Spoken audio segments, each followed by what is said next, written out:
Welcome. In this video, I will show you how to create a OneDrive backup on your Alienware Aurora 16 laptop.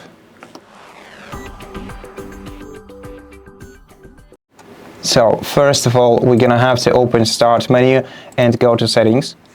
Then go to Home on the sidebar. So basically the main page. And here in Home, you will find something called Cloud Storage.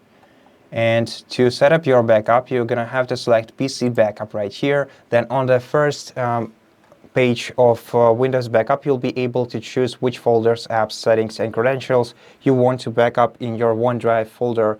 So here you can choose folders. To choose a folder that you want to backup, just switch the toggle on next to it.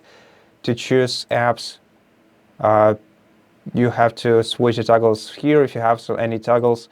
Then settings, credentials. As you can see, I already have most of this backed up.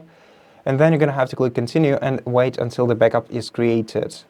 Now, for more backup settings, we have to go to Accounts on the sidebar. Scroll down to Windows Backup.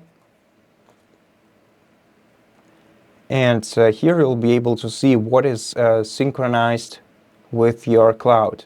So in OneDrive folder syncing, you can basically choose the folders. If you want to synchronize your Microsoft account with Windows, you're going to have to click Sign In next to this option. As you can see, I'm already signed in. So right now, I can't really do anything. I can just go into Managing and choose Yes, Synchronize. Then we also have Remember My Apps option, which you can also toggle on, and Preferences with explicit list of preferences you want to backup for other devices. And that's pretty much how you do it. So thank you so much for watching this video. If it helped you, please consider subscribing to our channel, leave us a like in the comment below, and I'll see you in the next one.